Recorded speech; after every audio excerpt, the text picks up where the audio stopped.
Alfaro, 1927. Virginia Woolf. Primera parte. La ventana. 10. Porque a Cam le había faltado una pulgada para rozar el caballete al pasar. No se fijó en el señor Banks ni en Lily Briscoe. Al señor Banks le había gustado tener una hija, y extendió la mano. Tampoco se fijó en su padre, a quien también le faltó una pulgada para rozarlo, ni en su madre, que gritó cuando pasaba: «¡Cam! ¡Ven un momento!». Se fue como un pájaro, una bala, una flecha, impulsada por qué deseo, disparada por quién, dirigiéndose hacia dónde. ¿Quién sabría decirlo? ¿Qué? ¿Cómo? Pensaba la señora Ramsay, sin dejar de mirarla. Quizá fuera algo de su imaginación, una concha, una carretilla, un reino de hadas en la otra punta del seto, o quizá le hiciera por el placer de ir a prisa. Nadie lo sabía. Pero cuando por segunda vez la señora Ramsay gritó «¡Cam!», el proyectil detuvo la carrera, y Cam se acercó hacia su madre remoloneando, arrancó una hoja de paso. ¿En qué estaría soñando?, se preguntaba la señora Ramsay, viéndola absorta ante ella, pensando en sus cosas. Tuvo que repetir el recado. Pregúntale a Mildred si han regresado Andrew, la señorita Doyle y el señor Riley. Parecía como si las palabras cayeran en un pozo, en el que aunque estuvieran claras, las aguas fueran extraordinariamente distorsionantes, de forma que incluso mientras descendían se vieran como si movían formando un dibujo sobre el suelo de la mente de la muchacha. ¿Pero qué clase de recado podría dar Cam a la cocinera?, se preguntaba la señora Ramsay. A decir verdad, solo tras paciente espera, y tras escuchar que había una anciana en la cocina, con las mejillas muy rojas, bebiendo sopa de un tazón, pudo la señora Ramsay hacer aflorar ese instinto del oro que había recogido las palabras de Mildred, con la suficiente precisión como para reproducirlas ahora en una cantinela incolora. Cam, mientras movía los pies, repitió las palabras: «No, no he vuelto, y le he dicho a Ellen que recoja el servicio del té». Mientras Doyle y Paul Riley no habían regresado. La señora Ramsay pensaba que eso solo podía interpretarse de una forma: ¿lo ha aceptado o lo ha rechazado? Esto de salir a pasear después de almorzar, incluso aunque fuera en compañía de Andrew, ¿qué otra cosa podría querer decir? Excepto que ella había decidido correctamente, pensó la señora Ramsay, y le tenía mucho afecto a Minta. Aceptar a ese buen hombre, que quizá no fuera el más brillante. Pero claro, pensó la señora Ramsay, dándose cuenta de que James le pedía que siguiera leyéndole el cuento del pescador y su esposa. En el fondo del corazón prefería infinitamente los tontorrones a los que escribían tesinas. Por ejemplo, a Charles Townsley. En todo caso, fuera lo que fuera, en estos momentos ya había sucedido. Siguió leyendo. A la mañana siguiente, la mujer se despertó antes. Acababa de amanecer, y desde la cama veía el hermoso paisaje ante ella. Su marido comenzaba a desperezarse. ¿Minta sería capaz de rechazarlo? No, desde luego. ¿Se aceptaba vagabundear sola por los campos con él? Andrew seguro que estaría buscando cangrejos, aunque quizá Nancy estuviera con ellos. Intentó recordar la imagen del grupo junto a la puerta de entrada tras el almuerzo. Estaban allí, mirando hacia el cielo, preocupados por el tiempo, y ella dijo, en parte para vencer la timidez de ellos, en parte para animarlos a salir. Tenía en estima a Paul. No hay ni una nube en muchas millas, tras la cual advirtió cómo el insignificante Charles Townsley, que los había seguido, sofocaba una risita. Pero lo había hecho intencionalmente. No había con certeza si Nancy estaba con ellos o no. En su mente dirigía alternativamente la mirada a uno y a otro. Siguió leyendo. «Ah, mujer», dijo el hombre, «¿y para qué quiero ser rey?». «Yo no quiero ser rey». «Muy bien», dijo la esposa. «Si tú no quieres ser rey, yo sí quiero ser reina». «Ve a ver el pez, porque quiero ser reina».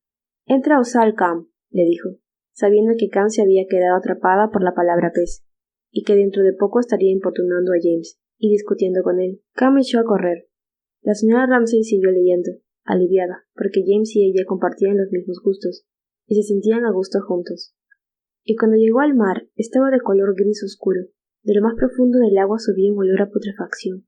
Se acercó al agua y se quedó en pie y dijo: «Pececito, que vives en el mar, ven, te lo ruego, ven, acude aquí, pues mi mujer, la buena de Isabel, no está conforme con mi voluntad». «¿Pero qué es lo que quiere?», dijo el pececito.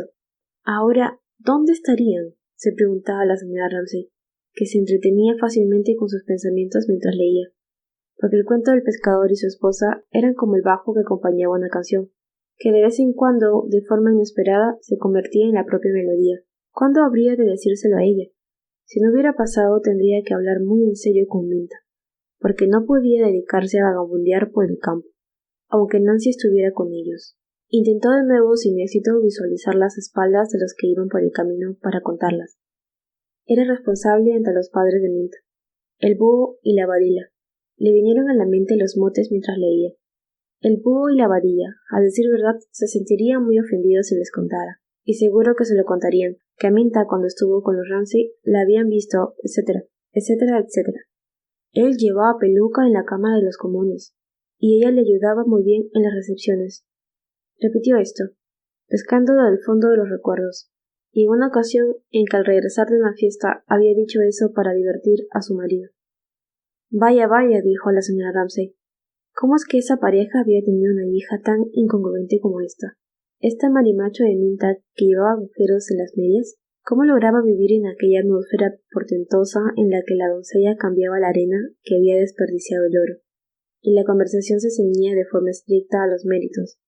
Interesantes acaso, pero no obstante limitados del ave mencionada. Sí, la había invitado a almorzar, a tomar el té, a cenar, y finalmente la había invitado a quedarse con ellos en Field, lo cual había acarreado algún malentendido con el búho, con la madre, y más vistas, más charlas y más cambios de arena. Y en realidad, al final de todo, había dicho tantas mentiras acerca de los loros como para que le durasen toda la vida. Eso es lo que había dicho su marido aquella noche cuando regresaban de la fiesta. Sin embargo, Minta había venido.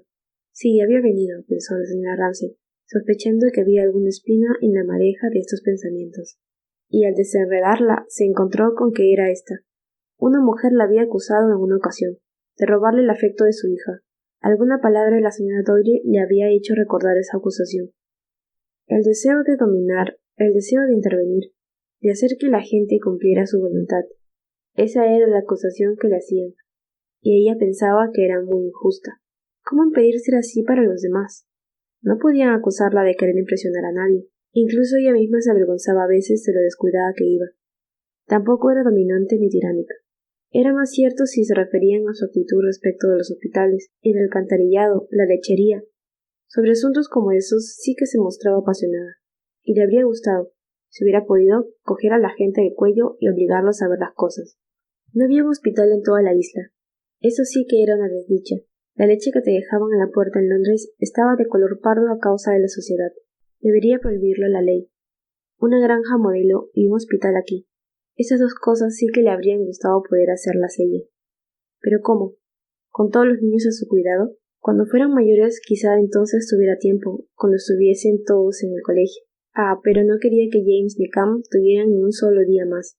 Le habría gustado que estos dos se quedaran como eran, como diablillos perversos, como delicados angelitos, y no ver cómo se convertían en monstruos de largas piernas. Nada compensaba la pérdida. Cuando leía, como ahora a James, que había muchos soldados con tambores y trompetas, y se le ensombrecían los ojos, ella pensaba, ¿por qué tenían que crecer y perder todo eso? Era el que más talento tenía, el más sensible de todos sus hijos. Pero todos, creía, prometían mucho. Prue, un ángel de perfecciones, y ahora especialmente por las noches. Le cortaba la respiración a cualquiera el ver lo hermosa que era.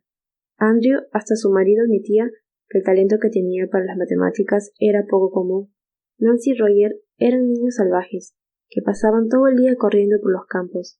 Y en cuanto a Rose, tenía la boca demasiado grande, pero tenía unas manos maravillosas. Cuando preparaban charadas, Rose hacía los vestidos, hacía todo, pero lo que más le gustaba era arreglar las mesas, las flores, cualquier cosa. No le gustaba que Jasper disparara a los pájaros. Pero era una etapa. Todos tenían sus diferentes etapas. ¿Por qué? Se preguntaba, mientras apoyaba la barbilla sobre la cabeza de James. Tenían que crecer tan rápido. ¿Por qué tenían que ir a la escuela? Le habría gustado tener siempre un niño pequeño. El colmo de la felicidad era llevar un niño en brazos. Si querían podían decir que era una déspota, dominante, mandona. No le preocupaba. Mientras le rozaba el cabello con los labios, pensaba en que nunca volvería a ser tan feliz el niño. Pero se detuvo. Pensó en cuánto enfadaba a su marido que pensara eso. Pero era verdad. Ahora eran más felices de lo que llegarían a ser en toda su vida. Un juego de té de 10 peniques le proporcionaba a Cam felicidad para 10 días. Tan pronto como se despertaban, se oían en el piso de arriba los golpes sobre el suelo y los gritos de alegría. Avanzaban por el pasillo haciendo ruido. De repente se abrió la puerta de golpe, y entraban, frescos como rosas, mirando todo atentamente, despejados, como si entrar así en el comedor tras el desayuno, algo que hacían todos los días, fuera una fiesta para ellos. Y el resto del día era idéntico, una cosa tras otra, todo el día, hasta cuando subía para desearles buenas noches, y los encontraba arropados en las camas plegables, como pájaros entre cerezas y frambuesas, todavía contando cuentos sobre cualquier insignificancia, algo que hubieran oído, algo que hubieran cogido en el jardín. Todos tenían sus tesoros, y bajaba, y se lo contaba a su marido. ¿Por qué tenían que crecer y perder todo eso? Nunca volverían a ser tan felices. Y él se enfadaba. ¿Por qué esa opinión tan negativa de la vida? Decía él. No es sensato. Era raro, sí, pero ella pensaba que era verdad. Pensaba que con todo su pesimismo y desesperación, él era más feliz, y en general tenía más esperanza que ella. Quizá estaba menos expuesto a las preocupaciones humanas. Quizá era eso. Él siempre podía refugiarse en el trabajo. No es que ella fuera pesimista como él decía, solo que pensaba en la vida, en la breve cinta que se desarrollaba ante sus ojos. En los 50 años. Estaba ante ella, esta vida. La vida, pensaba en ella, pero no llevaba los pensamientos hasta sus últimas consecuencias. Echaba una mirada a la vida porque tenía una clara percepción de que allí estaba. Era algo real, algo íntimo, algo que no compartía ni con sus hijos ni con su marido. Había una especie de transacción. Ella estaba a un lado, la vida a otro, y siempre quería obtener lo mejor de la vida, y la vida hacía lo mismo con ella, y a veces parlamentaban cuando se sentaba sola. Había, lo recordaba, grandes escenas de reconciliación. En buena medida, extrañamente, tenía que admitir que pensaba que lo que ella llamaba vida era algo terrible, hostil, y que se abalanzaba sobre ti si le dabas la oportunidad. Había problemas eternos, el sufrimiento, la muerte y los pobres. Incluso aquí había siempre una mujer que agonizaba víctima del cáncer. Pero ella decía a los niños, saldréis adelante. Eso había estado diciendo una y otra vez a 8 personas, y la factura del invernadero llegaría a las 50 libras. Por esa razón, sabiendo lo que les aguardaba, amor, esperanza, ser desdichado en algún lugar remoto, había tenido con cierta frecuencia esa sensación. ¿Por qué tenían que crecer y perder todo eso? Y se había dicho, blandiendo la espada ante la vida, tonterías. Serán completamente felices. Y aquí estaba, reflexionó, sintiendo de nuevo que la vida era algo siniestro, haciendo de casamentera con Minta y Paul Riley, porque fuera lo que sintiera sobre su propia transacción, y había sufrido experiencias que no necesariamente le sucedían a todos, ni ella misma las mencionaba. Se sentía obligada, demasiado bien lo hacía, casi como si fuera un escape para ella. Además, a decir que la gente tenía que casarse y que tenían que tener hijos. ¿Estaría equivocada? Se preguntaba, repasando su conducta durante la semana pasada o la anterior, y se preguntaba si no había coaccionado a Minta para que se decidiera. Minta, después de todo, solo tenía 24 años. Estaba intranquila. ¿No se había reído de ello? ¿No había vuelto a olvidar cuán hondamente impresionaba a la gente? El matrimonio exigía, sí, toda suerte de buenas cualidades. La factura del invernadero sumaría 50 libras. Había una, y no necesitaba mencionarla, la verdaderamente esencial, la que ella tenía con su marido. ¿La tenían? Entonces se puso los pantalones y echó a correr. Siguió leyendo. Pero afuera había una gran tempestad, y el viento soplaba con tal fuerza que apenas se sostenía sobre los pies. Se derribaban las casas y los árboles, temblaban las montañas, se despeñaban las rocas en el mar, el cielo estaba negro como el pez, y había truenos y relámpagos, y el mar se aproximaba con negras olas altas, como campanarios o montañas, y coronadas de espuma. Volvió la hoja, unos renglones más, y acababa el cuento, aunque ya había pasado la hora de ir a la cama. Hacía tarde. Se lo decía la luz del jardín, y el blanco de las flores y algo gris en las hojas conspiraban para despertar en ella una sensación de ansiedad. Al principio no sabía de qué se trataba. Luego lo recordó. Paul, Minta y Andrew no habían regresado. Recordó al grupito cuando estaba ante ella en la terraza, ante la puerta del recibidor, en pie, mirando hacia el cielo. Andrew llevaba el retel y la cesta. Eso quería decir que pensaba coger cangrejos de mar y cosas así, y que tendría que subir a una roca, Quizás se había quedado aislado. Tal vez al regresar en fila india por uno de esos senderos de los acantilados, uno de ellos se hubiera resbalado y se hubiera despeñado. Estaba oscureciendo, pero mientras terminaba de leer el cuento no se permitió que se le alterase la voz ni un poco, y tras cerrar el libro añadió unas palabras que parecía que acabara de inventarse. Y mientras miraba a James a los ojos. Y ahí es donde siguen hasta hoy. Y así termina, dijo, y vio cómo en los ojos de él se apagaba el interés por el cuento, desplazado por algo diferente. Una interrogación, algo pálido, como reflejo de una luz, algo que le hacía mirar con atención y le hacía admirarse. Se volvió y vio al otro lado de la bahía, imperturbable, sobre las olas, primero los dos destellos, después el haz de luz más intenso y prolongado, la luz del faro. Ya lo habían encendido. No tardaría en preguntar, ¿iremos al faro? Y ella tendría que contestar, no, mañana no, tu padre ha dicho que no. Afortunadamente Mildred vino a buscarlos, y la llegada los distrajo, pero él no dejaba de mirar por encima del hombro, mientras Mildred se lo llevaba, y estaba segura de que pensaba, mañana no iremos al faro, y estaba segura de que lo recordaría durante toda la vida. 11. No, pensó, reuniendo algunos de los recortes de las ilustraciones. El refrigerador, la cortadora del césped, un caballero vestido para una fiesta. Los niños no olvidan. Por esto es por lo que era tan importante lo que se decía, lo que se hacía. Y era un alivio cuando se iban a la cama, porque ahora era cuando no tenían que pensar en nadie obligatoriamente. Pedía ser ella misma, dedicarse a sí misma. Eso era precisamente lo que ahora necesitaba con tanta frecuencia. Pensar, o quizá ni tan siquiera pensar, estar en silencio, quedarse sola. Todo el ser y el hacer, expansivo y deslumbrante, se evaporaba, se contraía, con una sensación de solemnidad, hasta ser una misma, un corazón de oscuridad en forma de cuña, algo invisible para los demás, aunque siguió tejiendo sentada con la espalda derecha, porque era así como se sentía a sí misma, y este yo, habiéndose desprendido de sus lazos, se sentía libre para participar en las más extrañas aventuras. Cuando la animación cedía unos momentos, el campo de la experiencia parecía ilimitado. Suponía que esta sensación de acercarse a un depósito de recursos ilimitados era algo al alcance de todos, uno tras otro. Ella, Lily, Augustus Carmichael, debían sentir que nuestras apariencias, lo que nos da a conocer, es algo sencillamente infantil. Bajo ellas todo es oscuridad, una oscuridad que todo lo envuelve, de insondable profundidad, pero de vez en cuando subimos a la superficie, y por esas señas nos conocen los demás. Su horizonte le parecía ilimitado. Allí estaban todos esos lugares que no había llegado a conocer. Las llanuras de la India. Sintió como si apartara la pesada cortina de cuero de una iglesia de Roma. Esta semilla de oscuridad podía ir a cualquier lugar, porque era invisible. Nadie podía verla. No podían detenerla, pensó exultante. Había en ella paz, y había lo mejor de todo, un conjunto de cosas, un apoyo para la estabilidad. No era la clase de descanso que hallaba una siempre, en su propia experiencia. En este momento hizo algo que requería mucha destreza con las agujas, sino que era como una cuña de oscuridad. Al perder la personalidad se perdían las preocupaciones, las prisas, el afanarse. Le subía a los labios una exclamación como de triunfo sobre la vida, cuando las cosas se reunían en esta paz, en este descanso, en esta eternidad. Al detenerse en este momento, levantó la mirada para ver el rayo del faro, el destello prolongado, el último de los tres, el suyo, porque al verlos en este estado de ánimo, siempre a esta hora, no podía uno desentenderse de alguna cosa en especial que viera, y esta cosa, ese destello prolongado, era el suyo. Con frecuencia se sorprendía de sí misma, allí sentada y mirando,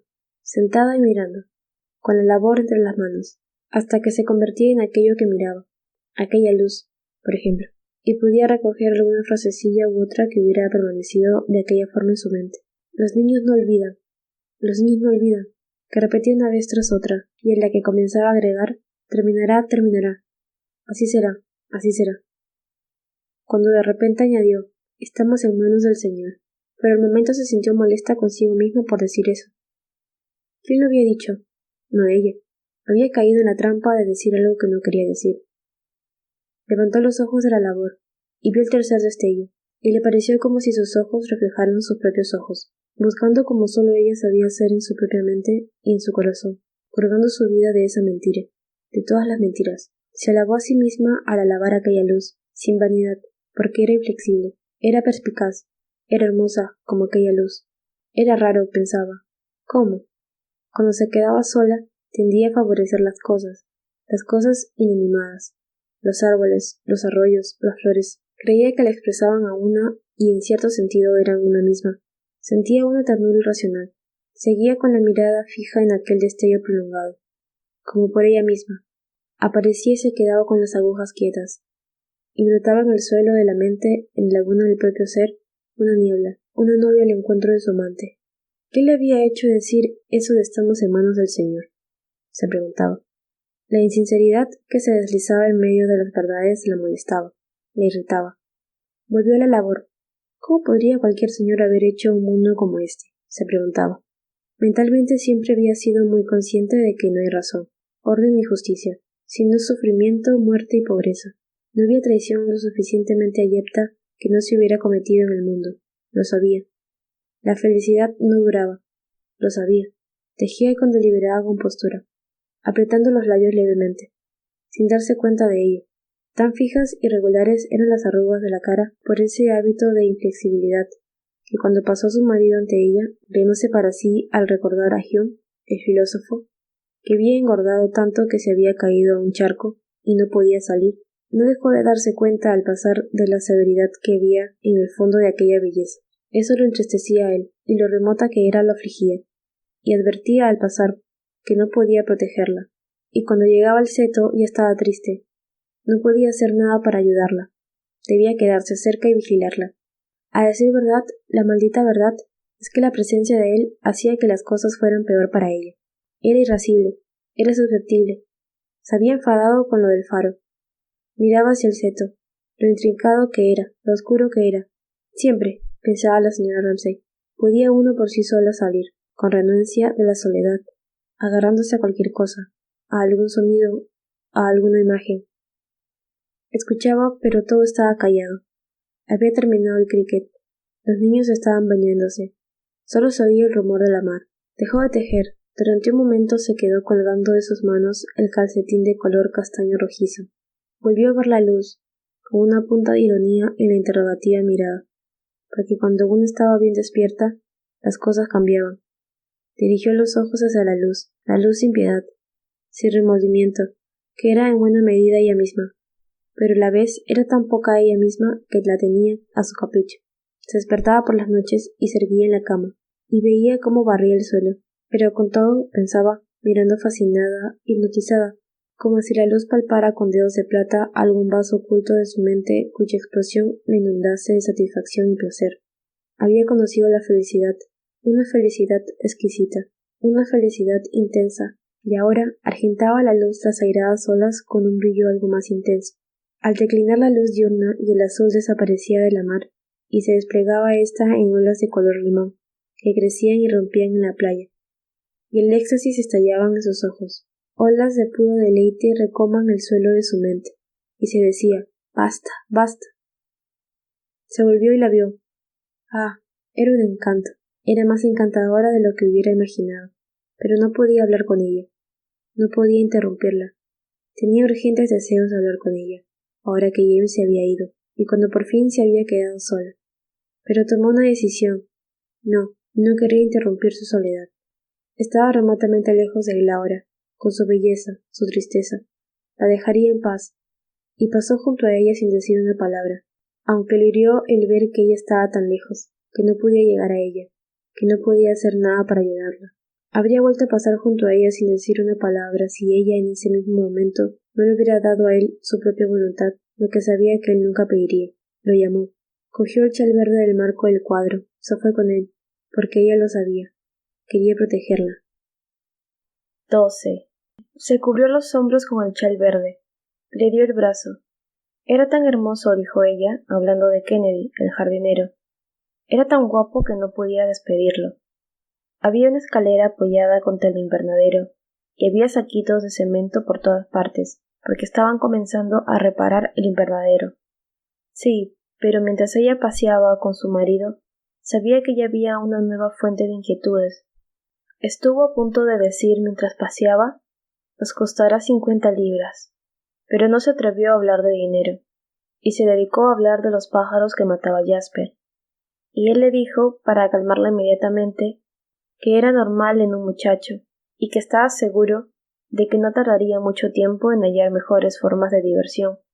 Era tan sensato su marido, tan justo, y ella dijo, sí, todos los niños pasan por las mismas etapas, y empezaba a pensar en las dalias del parterre grande, y a preguntarse por las flores del año próximo, y que si había oído cómo llaman los niños a Charles Townsley. El ateo, lo llaman el ateazo. No es persona muy refinada, dijo el señor Ramsay. Ni mucho menos, dijo ella. Creía que estaba bien eso de dejarlo solo un rato, dijo la señora Ramsay, preguntándose si estaría bien enviarle semillas. ¿Las plantarían? Tiene que escribir la memoria, dijo el señor Ramsay. Demasiado bien lo sabía, dijo la señora Ramsay. No hablaba de otra cosa. Era lo de la influencia de alguien sobre algo. Bueno, es con lo único que cuenta, dijo su esposo. Al cielo pido que no se enamore de Prue, dijo ella. La desheredaría si se casara con él, dijo el señor Ramsay. No miraba hacia las flores, su esposa sí. Él miraba hacia arriba, hacia un punto que estaba a unos 30 centímetros por encima de su cabeza. Era inofensivo, agregó él, y estaba a punto de decir que era el único hombre en Inglaterra que admiraba su... pero se contuvo. No quería molestarla con sus libros. Las flores eran un logro, dijo el señor Ramsay, bajando la mirada, y viendo algo rojo, algo de color castaño. Sí, pero estas las había plantado ella con sus propias manos, dijo la señora Ramsay. La pregunta era, ¿qué sucedería si mandaba las semillas? ¿Que nadie acostumbraba a plantarlas? Qué perezoso era, añadió ella, avanzando. Cuando ella se pasaba todo el día con la azada en la mano, entonces, a veces, él se animaba y hacía algo. Siguieron caminando hacia las liláceas como barras al rojo vivo. Estás enseñando a tus hijas a exagerar, dijo el señor Ramsay a modo de reproche. Su tía Camila era mucho peor que ella, observó la señora Ramsay. Que yo sepa, nadie ha dicho que la tía Camila sea un modelo de nada, dijo el señor Ramsay. La mujer más guapa que he conocido, dijo su esposa. Ha habido otras, dijo él. Prue iba a ser mucho más guapa que ella, dijo la señora Ramsay. No había señales de esto, dijo él. Bueno, fíjate en ella esta noche, dijo la señora Ramsay. Se detuvieron. Él dijo que le gustaría hallar el modo de inducir a Andrew a esforzarse más en sus tareas. Si no lo hacía, perdería la ocasión de obtener alguna beca. Ah, las becas, exclamó ella. El señor Ramsay pensó que era una tontaína por hablar así de un asunto tan serio como el de las becas. Sería un orgullo para él que Andrew obtuviera una, dijo. Y ella estaría igual de orgullosa aunque no la obtuviera, dijo ella. Nunca se ponían de acuerdo en esto, pero no importaba. A ella le gustaba que él creyera en las becas, y a él le gustaba que ella estuviera orgullosa, hiciera lo que hiciera. De repente ella se acordó de los senderos junto a los acantilados. ¿No se había hecho tarde? Preguntó ella. Aún no habían regresado. Abrió sin ningún cuidado la tapa del resorte del reloj, pero acababa de dar las 7. Mantuvo el reloj adentro durante un momento. Estaba decidiendo si le diría o no lo que había estado pensando en la terraza. Para empezar, no era sensato estar tan nerviosa. Andrew sabía cuidarse bien. Entonces quiso decirle que cuando había estado paseando por la terraza hacía unos minutos, y al llegar a este punto se sintió incómodo, como si estorbara la soledad, el aislamiento, la distancia de ella, pero ella le pidió que siguiera. ¿Qué es lo que quería decirle? Le preguntó, pensando en que se trataba de algo del faro, que se arrepentía de haberle dicho maldita seas, pero no. Es que no le gustaba verla tan triste. Eso es lo que pienso en las musarañas, dijo ruborizándose. Ambos se sintieron incómodos, como si no supieran si tenían que seguir paseando o si tenían que volver. Había estado leyéndole cuentos a James, dijo. No, eso no podían compartirlo. No podían decirlo. Habían llegado a la abertura en el seto, blanqueada por los dos grupos de liláceas como barras al rojo vivo, y de nuevo se veía el faro. Pero no quiso mirar en aquella dirección. Si hubiera sabido que la miraba, pensó, no se habría quedado allí. No le gustaba nada que le recordaran que la habían visto sentada, pensativa. Miró por encima del hombro hacia el pueblo. Las luces hacían ondas y escurrían como gotas de agua que el viento sujetara con firmeza. Y toda la pobreza, todo el sufrimiento, habían dado en aquello, pensó la señora Ramsay. Las luces del pueblo y de la bahía y las de los barcos parecían una red fantasmal, que flotara allí como la baliza de señales de algo que se hubiera hundido. Bueno, si él no podía compartir los pensamientos con ella, se dijo el señor Ramsay, entonces se dedicaría a los suyos, por su cuenta. Quería seguir reflexionando, repetirse la anécdota de cómo Hume se había caído en una charca. Quería reírse, pero en primer lugar era una necedad preocuparse demasiado por la ausencia de Andrew. A la edad de Andrew, él solía caminar por los campos durante todo el día, con unas galletas en el bolsillo, y nadie se preocupaba por él, ni temían que se hubiera despeñado por los acantilados. Dijo en voz alta que estaba pensando hacer una marcha de un día si hacía buen tiempo. Ya estaba algo harto de Baines y Carmichael. Quería algo de soledad. Sí, dijo ella. Le fastidiaba que ella no protestara. Ella estaba segura de que no lo haría. Era demasiado viejo como para pasar todo el día de marcha con unas galletas en el bolsillo. Se preocupaba por los niños, pero no por él. Hacía muchos años antes de casarse, se acordó, mientras miraban al otro lado de la bahía, entre los dos grupos de liláceas como barras del rojo vivo, de que había estado andando todo un día sin parar. Había almorzado pan con queso en un bar. Había estado caminando 10 horas sin detenerse. Había una vieja que de vez en cuando entraba en casa y atendía el fuego. Esa era la comarca que le gustaba, por allí, por las colinas arenosas que se difuminaban en la oscuridad. Podía estar uno andando todo el día sin encontrarse con nadie. Apenas había alguna casa o un solo pueblo de muchas millas a la redonda.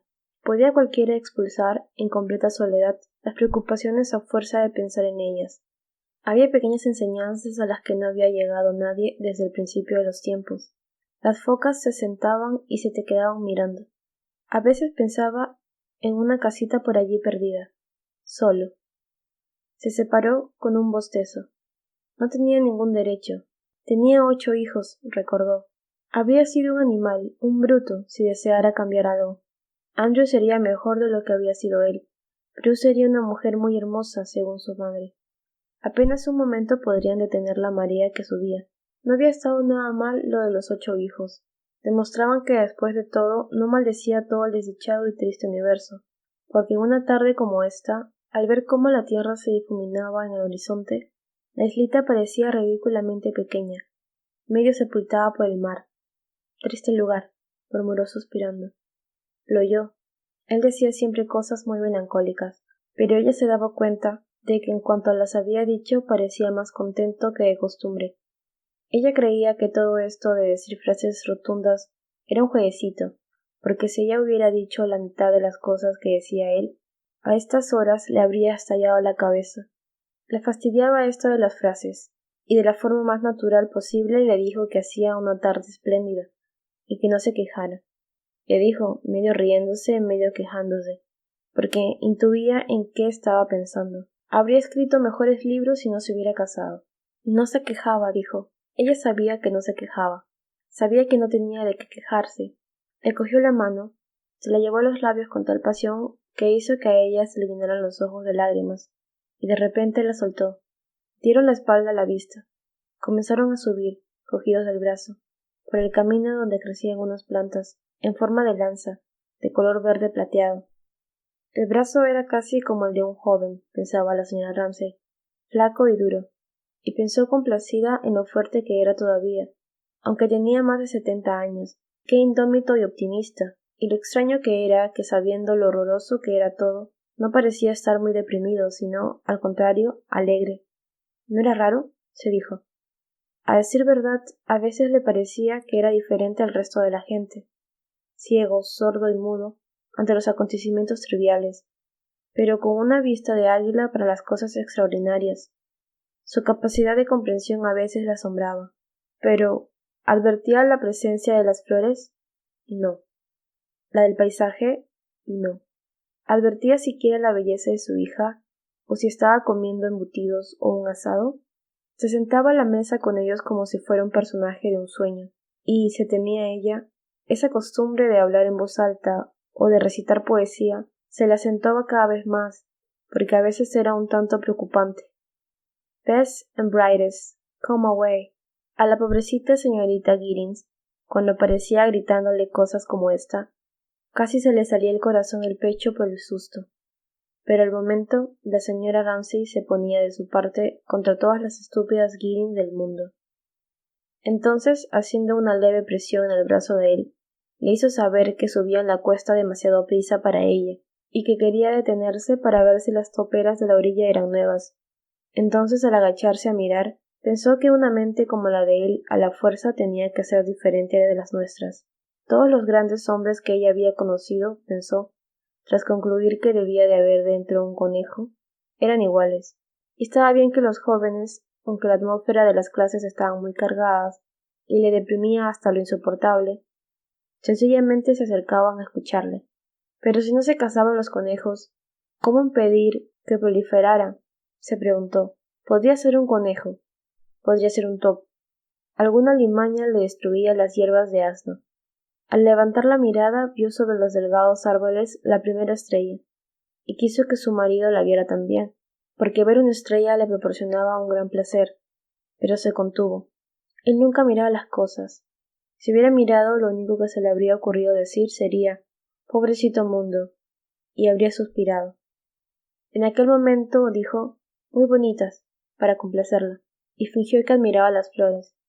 Pero demasiado bien sabía ella que no las admiraba, y que ni siquiera se daba cuenta de que estuvieran allí. Solo era para complacerla.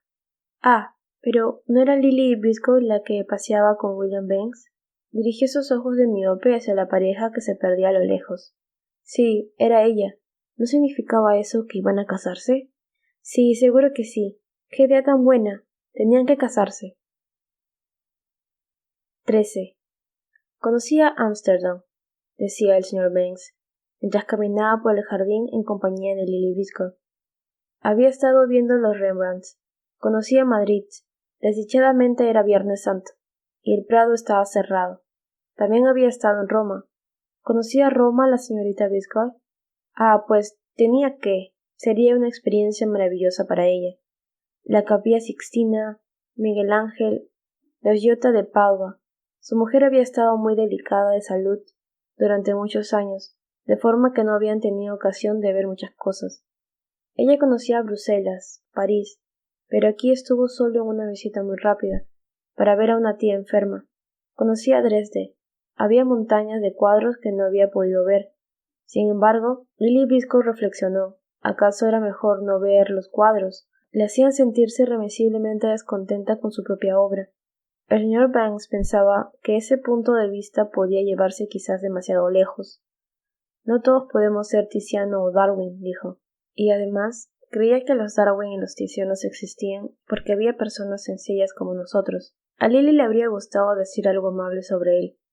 Usted no es una persona cualquiera, señor Banks. Eso es lo que le habría gustado decir. Pero a él no le gustaban los cumplidos, aunque sí le gustan a la mayoría de los hombres, pensó.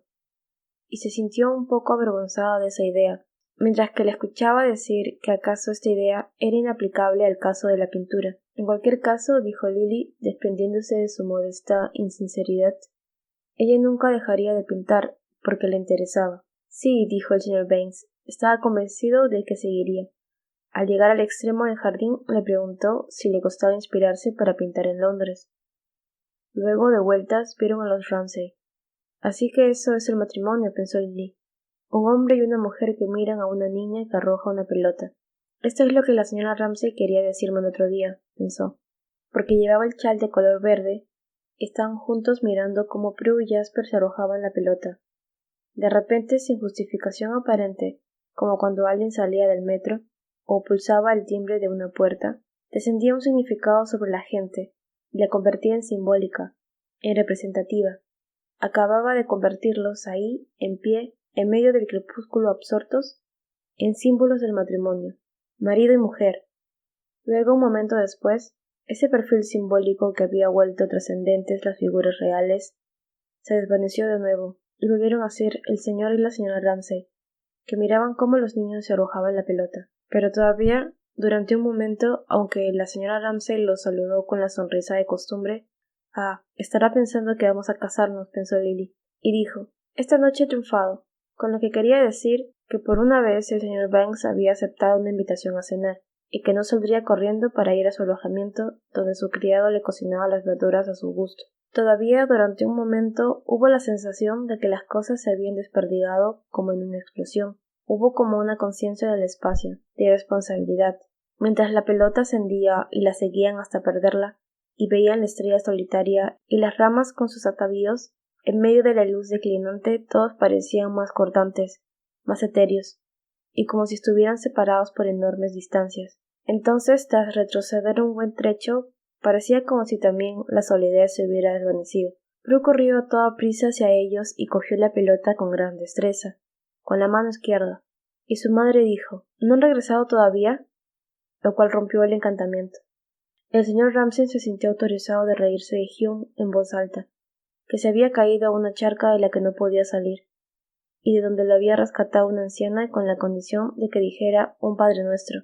Se dirigió a su estudio riéndose. La señora Ramsay, trayendo de nuevo a Prue el seno de la vida familiar, de la que se había escapado para jugar a tirar la pelota, preguntó: ¿Ha ido Nancy con ellos? 14. Claro que sí. Nancy había ido con ellos, porque Minta Doyle se lo había pedido con una mirada muda, con la mano extendida, cuando Nancy ya se iba tras el almuerzo al ático, para escaparse del horror de la vida familiar. Había pensado que tenía que ir. No quería ir, no quería que la arrastrara, porque cuando caminaban por el sendero de los acantilados, Minta le cogía la mano, la soltaba, volvía a cogérsela. ¿Qué quería?, se preguntaba Nancy. Por supuesto, había algo que la gente quería, porque cuando Minta le cogía de la mano, Nancy, a contrapelo, veía cómo el mundo se extendía bajo ella, como si fuera Constantinopla a través de la niebla. Y después, por muy soñolienta que estuviera una, tenía que preguntar: ¿Santa Soga? ¿El cuerno de oro? De forma que Nancy, cuando Minta le cogía de la mano, se preguntaba: ¿qué quiere? ¿Es esto? ¿Y qué es esto? De vez en cuando brotaban de la niebla, mientras Nancy miraba cómo la vida se extendía bajo ella, minaretes, cúpulas, cosas prominentes, sin nombres. Pero cuando Minta soltaba la mano, como hizo cuando bajaron la cuesta corriendo, todo aquello, la cúpula, el minarete, todo lo que sobresalía por encima de la niebla, volvía a hundirse, desaparecía. Minta, observó Andrew, era una buena caminante. Llevaba ropas más sensatas que la mayoría de las mujeres. Llevaba faldas muy cortas y pantalones cortos negros. Se metía sin pensarlo en cualquier arroyo y se lo vadeaba. A él le gustaba lo temeraria que era, pero se daba cuenta de que eso no era bueno. Cualquier día se mataría de la forma más idiota. Al parecer, nada le daba miedo, excepto a los toros. En cuanto veía un toro en el campo, echaba a correr gritando, que era exactamente lo que enfurecía a los toros, pero no le importaba nada reconocerlo. Había que admitirlo. Sabía que era una médica con todos los toros, decía. No le extrañaría que le hubiera derribado uno del cochecito cuando era niña, pero no parecía darle gran importancia a lo que decía o hacía. Bruscamente se acercó al borde del precipicio y comenzó a cantar algo sobre «Malditos tus ojos», y todos tenían que hacerle el coro y empezaban a gritar «Malditos tus ojos», pero sería una pena que subiera la marea y cubriera todos los buenos cotos de caza antes de que pudieran llegar a la playa. Una pena. Paul se mostró de acuerdo y se levantó de repente, y mientras descendía a rastras no dejaba de leerles de la guía que estas islas son justamente célebres por sus paisajes que parecen parques y por la cantidad de variedad de sus especies marinas. Pero de nada servía tanto gritar y tanto maldecir los ojos, pensó Andrew, bajando con cuidado por el acantilado. Y esto de darle amistosos golpecitos en la espalda, y eso de decir que era buen chico y todo eso, no servía de nada. Era el inconveniente de llevar mujeres en estas expediciones. Se separaron en cuanto llegaron a la playa. Él se fue a la nariz del papa, se quitó los zapatos, metió los calcetines dentro. Nancy chapoteó hasta sus propias rocas, buscó sus charcas, y dejó que la pareja se las arreglara por su cuenta. Se agachó y palpó las anémonas marinas, suaves como caucho, pegadas como masas de jalea a un costado de la piedra. Meditativa convirtió la charca en un mar, y los pececillos fueron tiburones y ballenas, y proyectó vastas nubes sobre este diminuto mundo, interponiendo la mano entre el sol y la tierra, y como el propio Dios, trajo así la oscuridad y el pesar a millones de seres ignorantes y felices. De repente retiró la mano, y dejó que el sol luciera de nuevo. Sobre la pálida arena surcada en todas direcciones, marcando el paso, acorazado, con manoplas, desfilaba un fantástico leviatán. Seguía haciendo crecer el charco. Se deslizó hacia las anchas fisuras de la falda de la montaña. Después, la mirada abandonó de forma imperceptible la charca y descansó en la imprecisa línea en la que se unían el cielo y el mar, en los troncos de los árboles, que el humo de los barcos de vapor sobre el horizonte hacían estremecerse. Presa del poder del flujo y del inevitable reflujo, se quedó hipnotizada, y los dos sentidos de la inmensidad y la menudencia del charco había disminuido de nuevo, que florecían en medio de estos flujos, le hicieron sentir que estaba atada de pies y manos, que no podía moverse a causa de la intensidad de los sentimientos, que reducían para siempre su propio cuerpo, su vida, las vidas de todo el mundo, a la nada, escuchando las olas, agachada junto al charco. En eso meditaba. Andrew dijo a gritos que subía la marea. Dio un salto. Comenzó a correr chapoteando sobre las olas que llegaban ya a la orilla. Curvó hacia la playa, donde llevada por su propio ímpetu y por el deseo de moverse con rapidez, apareció justo tras una piedra, donde, ¡cielos!, Polly y Minta estaban abrazados. Quizás habían estado besándose. Se sintió afrentada, indignada. Andrew y ella se pusieron los calcetines y los zapatos en completo silencio. No dijeron ni una sola palabra sobre el asunto. A decir verdad, había cierta hostilidad entre ellos. Tenía que haberle llamado en cuanto vio el cangrejo o lo que fuera, gruñía Andrew. Sin embargo, ambos pensaban, no era culpa nuestra. Ellos no querían que hubiera sucedido aquel penoso incidente. No obstante, a Andrew le irritaba que Nancy fuera mujer, y a Nancy que Andrew fuera hombre. Se echaron los cordones e hicieron los lazos con todo esmero. Fue cuando llegaron a la cima del acantilado, cuando Minta dijo que había perdido el broche de su abuela, el único adorno que poseía. Un sauce llorón. Tenían que recordarlo, con perlas engastadas. Tenían que haberlo visto, les decía. Lloraba. Era el broche que había llevado prendido su abuela en el sombrero hasta el último día de su vida, y lo había perdido. Podía haber perdido cualquier otra cosa. Tenía que volver a buscarlo. Regresaron, removieron, miraron, rebuscaron. Agachaban las cabezas, decían cosas en voz baja, refunfuñaban.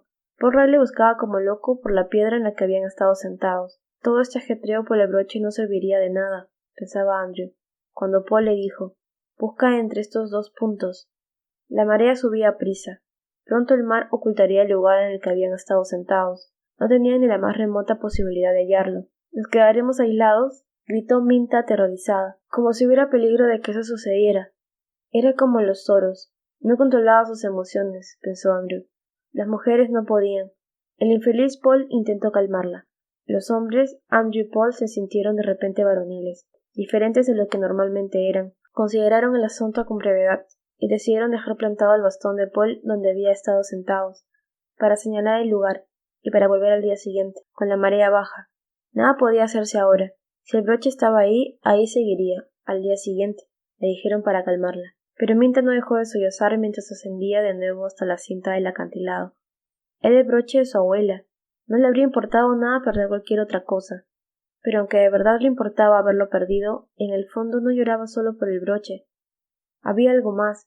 Quizá deberían sentarse todos y quedarse llorando, pensaba. Pero no sabía por qué. Avanzaban juntos Paul y Minta. Él la consolaba, y decía que todo el mundo elogiaba el talento que tenía para hallar las cosas perdidas. De pequeño, en una ocasión, se había encontrado un reloj de oro. Se levantaría al alba y estaba seguro de que lo hallaría. Pensaba que casi estaría a oscuras, y que en cierta forma sería bastante peligroso. Comenzó a decirle, sin embargo, que lo hallaría. Y ella dijo que no quería oírle decir que tenía que madrugar. Lo había perdido para siempre, estaba segura. Había tenido un presentimiento al ponérselo por la tarde.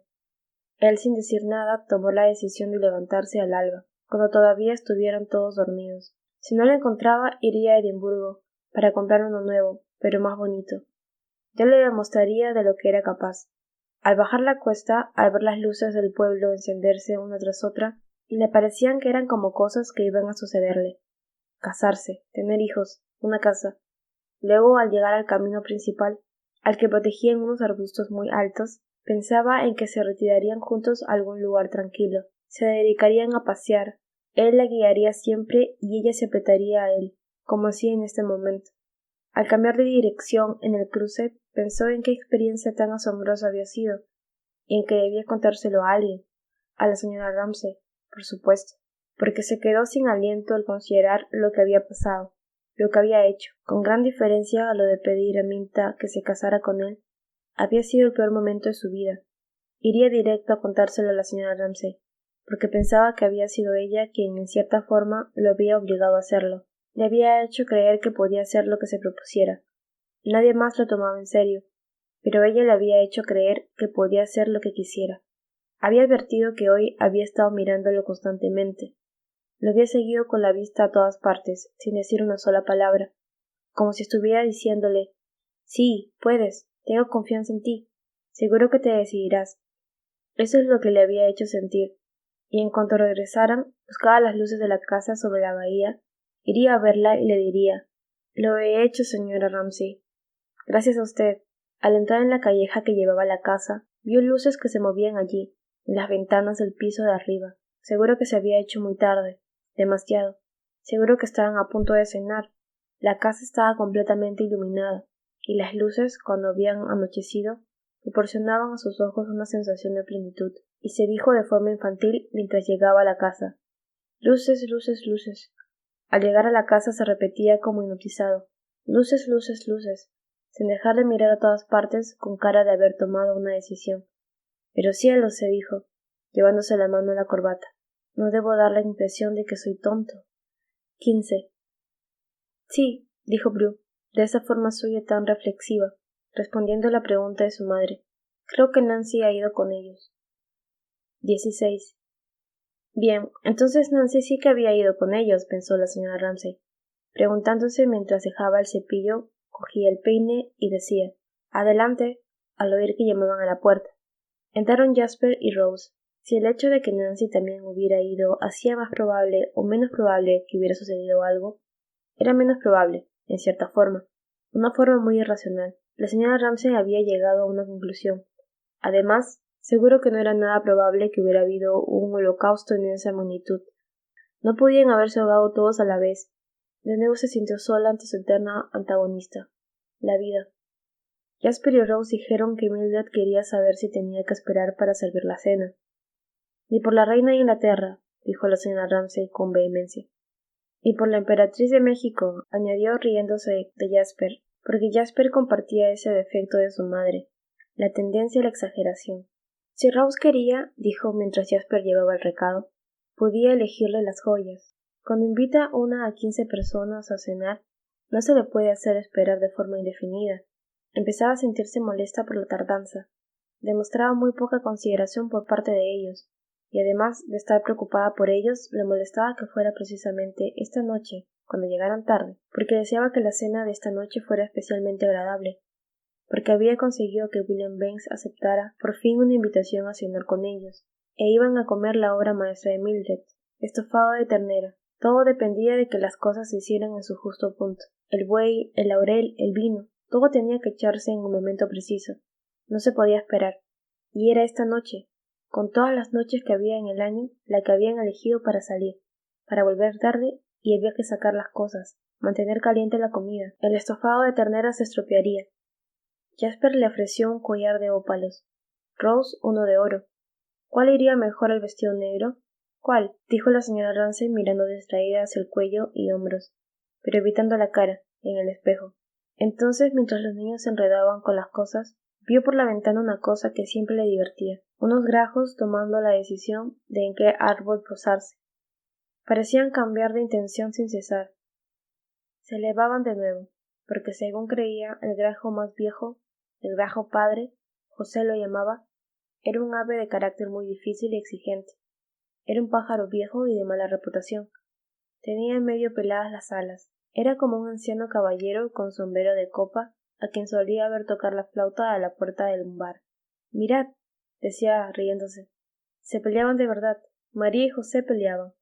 Echaban a volar de nuevo. Barrían el cielo con las alas negras. Dibujaban exquisitas formas de cimitarra en el aire. Las alas al moverse, nunca había podido describirlo de forma satisfactoria. Eran una de las cosas más maravillosas para ella. Mira, le dijo a Rose, esperando a que Rose lo viera con más claridad que ella misma, porque los hijos a veces mejoran las percepciones de uno. ¿Pero cuál? Había sacado todas las bandejas del estuche, el collar de oro italiano o el collar de ópalos que le había traído el tío James desde la India. ¿O no serían mejor las amatistas? Elige, elige, dijo confiando en que se dieran prisa. Pero les dejó que se tomaran todo el tiempo necesario. En particular dejaba que Rose cogiera una cosa y luego otra, y que presentara las joyas con el vestido negro, porque esta pequeña ceremonia de la elección de las joyas, que se repetía todas las noches, era lo que más le gustaba a Rose, y ella lo sabía. Tenía alguna razón secreta para atribuir gran importancia al hecho de elegir lo que su madre iba a ponerse. ¿Cuál era esa razón? Se preguntaba la señora Ramsay, mientras se quedaba quieta y dejaba que le abrocharan el collar que le habían elegido, intentando adivinar en su propio pasado alguna sensación incomunicable, oculta e íntima, que la edad de Ross pudiera tener una hacia su propia madre. Como todos los sentimientos que tenía hacia sí misma, pensaba la señora Ramsay, la entristecía. Era tan inadecuado lo que una podía devolver, y lo que sentía Rose guardaba tan poca relación con lo que ella era realmente. Rose tenía que crecer, Rose tenía que sufrir, pensaba, con esa sensibilidad tan vehemente que tenía. Decía que ya estaba preparada, que tenían que bajar, y Jasper, como era el caballero, tenía que ofrecerle el brazo. Rose, como era la dama de honor, tenía que llevar su pañuelo, le dio el pañuelo. ¿Qué más? Ah, sí, podía hacer frío, un chal. Escógeme un chal, le dijo, porque seguro que a Rose, que estaba destinada a sufrir tanto, le gustaba. Vaya, dijo, mirando por la ventana al rellano. Ya están otra vez. José se había posado en una copa del árbol diferente. ¿Es que te piensas que no les importa? Dijo Jasper. ¿Que les rompan las alas? ¿Por qué quería disparar contra los buenos de José y María? Remoloneó en las escaleras. Se sintió censurado, pero no mucho, porque ella no sabía lo divertido que era disparar a los pájaros. No sentían nada, y al ser su madre vivía en otra esfera, pero le gustaban los cuentos de José y María. Se reía con ellos, aunque ¿cómo estaban tan seguros de que se trataba de María y José? ¿Creía que eran los mismos pájaros los que se posaban en los mismos árboles todas las noches? Preguntó. Pero entonces bruscamente, como todos los adultos, dejó de hacerle caso. Escuchaba unos rumores que provenían del recibidor. ¡Ya han vuelto! Exclamó, y al momento siguiente se sintió más enfadada con ellos que aliviada. A continuación se preguntó, ¿habría pasado? Si bajaba se lo dirían, pero no. No podrían decirle nada con tanta gente alrededor, así que tenía que bajar y empezar con lo de la cena, y esperar. Descendió, cruzó el recibidor como una reina que al hallar a sus súbditos reunidos en la sala, los mirara desde lo alto, y aceptara su homenaje en silencio y aceptara su fidelidad y sus genuflexiones. Paul no movió ni un músculo, pero se quedó con la mirada fija hacia adelante. Siguió andando, hizo una leve inclinación con la cabeza, mientras aceptaba lo que no podían expresar, el homenaje a su belleza. Pero se detuvo. Olía quemado. ¿Sería posible que hubieran dejado que se hiciera demasiado el estofado de ternera? Se preguntaba. A Dios rogaba que no. El gran clamor del gong anunció con solemnidad, con autoridad, a quienes se hallaban lejos, en el ático, en los dormitorios, en sus escondites, leyendo, escribiendo, peinándose apresuradamente o abrochándose los vestidos, que tenían que dejar de hacer lo que estuvieran haciendo, y tenían que dejar las cosas de los lavabos, de los tocadores, y que tenían que dejar las novelas sobre las camas y los diarios tan personales, y tenían que reunirse en el comedor para la cena.